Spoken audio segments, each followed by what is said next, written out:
Welcome to the 12th session of Schrodinger's wave equation. So in the last class we have discussed about Schrodinger's time dependent wave equation, Schrodinger's time independent wave equation and the application of Schrodinger's wave equation for a free particle. We can't apply the Schrodinger's wave equation for a free particle because the energy cannot be quantized. So now coming to the second application of Schrodinger's wave equation, that is particle which is present in one dimensional box, or it can also be called as particle present in a one dimensional potential well. For that we have to consider a free particle.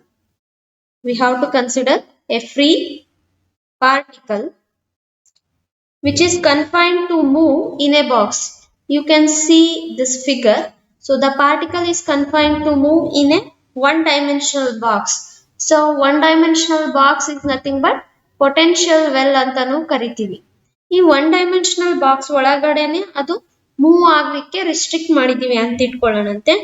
Therefore the particle should move in between the distance x is equal to 0 to x is equal to L. ಅಂದ್ರೆ length of the box ಎಷ್ಟಿದೆ ಅಷ್ಟೊಳಗಡೆ 0 position ಇಂದ length L ಒಳಗಡೆನೆ move ಆಗಬೇಕು. And the potential well containing the infinite walls, that is rigid wall ಅಂತ ಅನ್ಕೊಳ್ಳುವ. ಇದು ಇದರಿಂದ ಹೊರಗೆ ಹೋಗ್ಲಿಕ್ಕೆ ಚಾನ್ಸ್ ಇಲ್ಲ. Now the condition for the particle motion in the potential well. Condition for particle in one dimensional box ಅಥವಾ potential well ಅಂದಾಗ first condition ತಗೊಳ್ಳೋಣಂತೆ. V is equal to 0 for x which is less than 0 and which is greater than L. ಇಲ್ಲಿ ನೋಡಿ V is equal to 0 ಆಗಿರುತ್ತೆ ಯಾವಾಗ ಇದ್ರೊಳಗಡೆನೆ potential energy ಏನಾಗಿರುತ್ತೆ 0 for X greater than 0 0ಗಿಂತ ಜಾಸ್ತಿ ಇದ್ದಾಗ ಮತ್ತೆ L ಗಿಂತ ಕಡಿಮೆ ಇದ್ದಾಗ X value. So the particle is present inside the wall. ಒಳಗಡೆನೆ ಇರಬೇಕಾದ್ರೆ ಅದಕ್ಕೆ ಪೊಟೆನ್ಶಿಯಲ್ ಎನರ್ಜಿ ಇರಲ್ಲ, it should having only kinetic energy.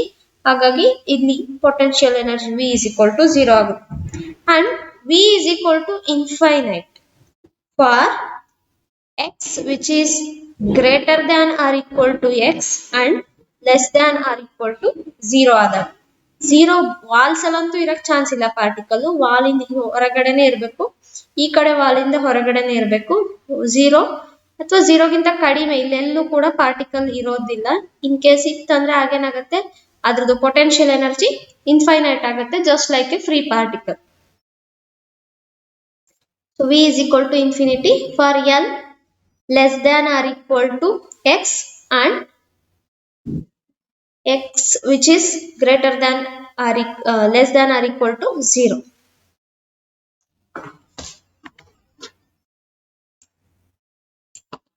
Consider the time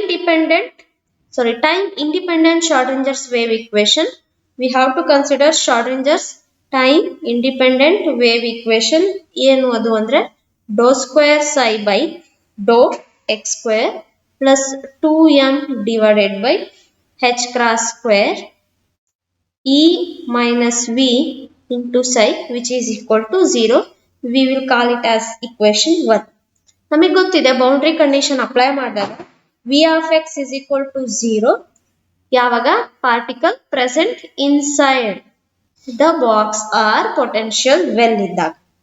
ಹಾಗಾದ್ರೆ ಈ ಈಕ್ವೇಶನ್ ಏನಾಗುತ್ತೆ do square psi by do X square plus 2m e divided by h cross square which into psi which is equal to 0. ಇಲ್ಲಿ v ಗೆ 0 ನ substitute ಮಾಡಿದೀವಿ. Now let us substitute k square is equal to 8 pi square m e divided by h square. h cross square ಗೆ ನಾವು h by 2 pi ತಗೊಂಡಾಗ h divided by 4 pi square ಬರುತ್ತೆ. ಇದು ಮೇಲೆ ಹೋದ್ರೆ 8 pi square ಆಯ್ತು. ಇದು ನಾವು ಫರ್ದರ್ ಸಿಂಪ್ಲಿಫೈ ಮಾಡಿಯೇ ಬರೆಯೋಣ. Do square psi by do X square plus 2me divided by h square divided by 4 pi square into psi which is equal to 0. ಇದು ಮೇಲೆ ಹೋದ್ರೆ 8 pi square e m ಆಯ್ತು. ಇದನ್ನ ಸಬ್ಸ್ಟಿಟ್ಯೂಟ್ ಮಾಡಿದಾಗ this equation becomes dou square psi by dou x square plus k square psi which is equal to 0. Call this as equation number 2. So ಇದು second order differential equation form alide. The general solution for this second order differential equation is of the form psi is equal to a sin kx plus b cos kx ಆಗಿರುತ್ತೆ. Call this as equation number 3. Here where a and b are arbitrary constants. Now to find, ಈಗ constant ನ find out ಮಾಡಬೇಕು. First to find B using the first boundary condition use ಮಾಡ್ಕೊಳ್ಳೋಣಂತೆ. ಏನು first boundary condition? X is equal to 0 ಆದಾಗ psi is equal to 0 ಆಗುತ್ತೆ.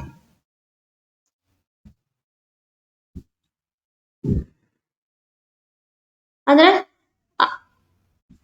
Rigid walls ಅಲ್ಲಿ ಎಕ್ಸ್ is equal to 0 ಆದಾಗ ಇಲ್ಲಿ ಯಾವುದೇ ಪಾರ್ಟಿಕಲ್ ಇರೋದಿಲ್ಲ. ಪಾರ್ಟಿಕಲ್ ಇಲ್ಲ ಅಂದ್ರೆ ವೇವ್ ಫಂಕ್ಷನ್ ಬರೋದಿಲ್ಲ. ಸೊ ಈಕ್ವೇಶನ್ 3 ಬಿಕಮ್ಸ್, ಇಲ್ಲಿ ಎಕ್ಸ್ ಗೆ 0 ಸಬ್ಸ್ಟಿಟ್ಯೂಟ್ ಮಾಡೋಣಂತೆ. ಎಕ್ಸ್ 0 ಆಯ್ತು ಅಂದ್ರೆ ಸೈ ಕೂಡ 0 ಆಯ್ತು. Psi is equal to 0 A sine K into 0 plus B cos K into 0. ಇದರಲ್ಲಿ ಸೈನ್ 0 ವಿಲ್ ಬಿಕಮ್ಸ್ 0. ಉಳಿದಿದ್ದು ಕಾಸ್ 0 ಅಂದ್ರೆ 1. ಬಿ ಇಸ್ ಈಕ್ವಲ್ ಟು 0 ಬಂತು. ಇದನ್ನ ಇಲ್ಲಿ ಸಬ್ಸ್ಟಿಟ್ಯೂಟ್ ಮಾಡೋಣ. ಸಬ್ಸ್ಟಿಟ್ಯೂಟ್ ಮಾಡಿದಾಗ ಏನ್ ಬರುತ್ತೆ? Psi is equal to A sine K X ಮಾತ್ರ ಉಳಿತು. Psi is equal to A sine K X since B is equal to 0. Now to find A using the second boundary condition, second boundary condition use ಮಾಡ್ಕೊಳ್ಳೋಣ. ಹಾಗೆ X is equal to L and ಈ ಕಡೆ ಇದು X is equal to 0, ಈ ಕಡೆ X is equal to L ಆದಾಗೂ ಕೂಡ ಏನಾಗುತ್ತೆ? 0 ಆಗುತ್ತೆ. ಇಕ್ವೇಶನ್ 3 ನಲ್ಲಿ ಸಬ್ಸ್ಟಿಟ್ಯೂಟ್ ಮಾಡಿದಾಗ 0 is equal to A sine K X ಜಾಗದಲ್ಲಿ L plus B cos K into L. So ಇಲ್ಲಿ ಗೊತ್ತಿದೆ ನಮಗೆ ಬಿ ಇಸ್ ಈಕ್ವಲ್ ಟು 0 ಅಂತ. ಬಿ 0 ಆಯ್ತಂದ್ರೆ B 0 into anything that will also becomes 0. ಹಾಗಾದ್ರೆ ಉಳ್ಕೊಂಡಿದ್ದೇನೆ ಇಲ್ಲಿ A sine K into L is equal to 0. ಇದ್ರ ಪ್ರಕಾರ A should not be equal to 0. ಯಾಕಂದ್ರೆ ಎ 0 ಆಯ್ತು ಅಂದ್ರೆ ಇಡೀ ವೇವ್ ಫಂಕ್ಷನ್ 0 ಆಗ್ಬಿಡುತ್ತೆ. ಹಾಗಾದ್ರೆ sine K L may be equal to 0. ಇದರಲ್ಲಿ ಎರಡು ಪ್ರಾಡಕ್ಟ್ ತಗೊಳ್ಳೋದಾದ್ರೆ ಏನೇ ಬೇರೆ ಸೈನ್ ಕೆ ಎಲ್ ಬೇರೆ, either A is equal to 0 ಆಗ್ಬೇಕು or sine K L is equal to 0 ಆಗ್ಬೇಕು. ಎ 0 ಆಯ್ತಂದ್ರೆ ಈ ಫಂಕ್ಷನ್ ಎಕ್ಸಿಸ್ಟ್ ಆಗಲ್ಲ, 0 ಬಂದ್ಬಿಡುತ್ತೆ ಯಾವುದೇ ಕೇಸಲ್ಲೂ ಕೂಡ. ಸೈನ್ ಕೆ ಎಲ್ 0 ಯಾವಾಗ ಆಗುತ್ತೆ ಅಂತ ನೋಡೋಣ ಅಂತೆ.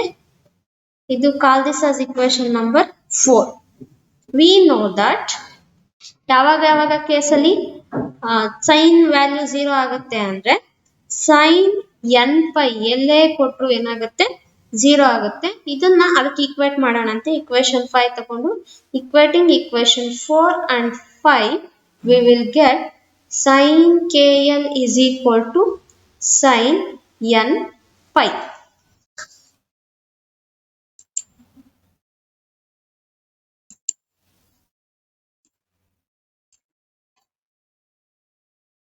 ಸೊ ಈಗ ಇದರಲ್ಲಿ ಸೈನ್ ಇನ್ವರ್ಸ್ ಕ್ಯಾನ್ಸಲ್ ಆಗುತ್ತೆ. K L is equal to N pi ಅಂತ ಬರಿಬಹುದು. ಸ್ಕ್ವೇರಿಂಗ್ ಮಾಡೋಣ ಅಂತ ಬೋತ್ ಸೈಡ್ಸ್ ಅಲ್ಲಿ squaring on both sides K square L square is equal to N square pi square. So K square ಅಂದ್ರೆ ಆಗ್ಲೇ substitute ಮಾಡಿದ ಪ್ರಕಾರ ಏನು 8 pi square M E divided by H square into L square is equal to N square pi square ಆಯ್ತು. ಈಗ ನಮಗೆ energy value ಸಿಗ್ಬೇಕಾಗಿರೋದ್ರಿಂದ energy ಮಾತ್ರ ಈ ಕಡೆ ಇಟ್ಕೊಳ್ಳೋಣಂತೆ, ಮಿಕ್ಕಿದ್ನೆಲ್ಲ ಆ ಕಡೆ ಕಳ್ಸೋಣಂತೆ. ಇಲ್ಲಿ pi square will get cancelled. E is equal to N square, ಇದು ಈ ಕಡೆ ಹೋದ್ರೆ H square divided by 8 M L square. This is nth energy value for nth state. All this is equation number 6, where n is equal to 1, 2, 3, etc. called as principal quantum number. So ಇದರಲ್ಲಿ h square constant, m constant, m constant, l square constant ಇರೋದ್ರಿಂದ so we can write En is proportional to n square ಅಂತ ಬರೀಬಹುದು.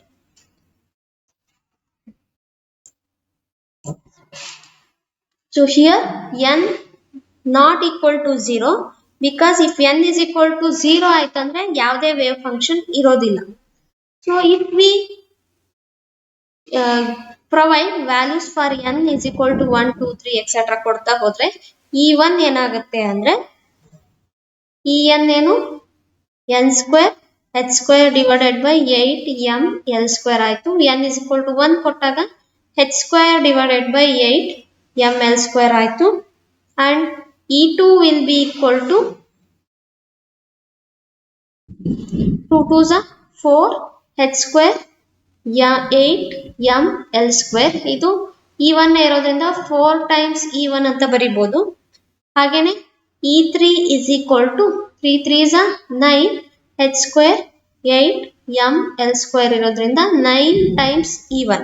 ಹಾಗಾದ್ರೆ first value ಗೊತ್ತಾಯ್ತು ಅಂದ್ರೆ energy eigen value, we can calculate any value eigen values. So therefore for a given potential V of x,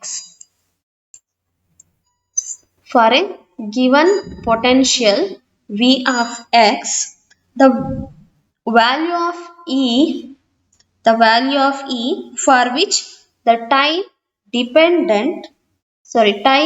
independent wave Schrödinger's wave equation can be solved are called as eigen values ಅಂತ ಕರಿತೀವಿ. What are eigen values ಅಂದ್ರೆ for a given potential V of x, the value of E for which the time independent Schrödinger's wave equation can be solved are called as eigen values of energy,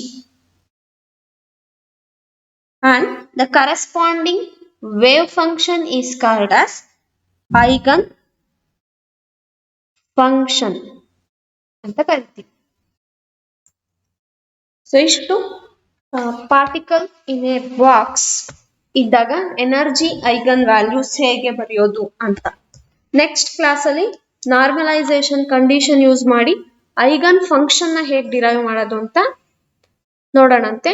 ಇವತ್ತಿಗೆ eigen values ಹೇಗೆ find out ಮಾಡೋದು ಅಂತ ಗೊತ್ತಾಯ್ತು. Thank you.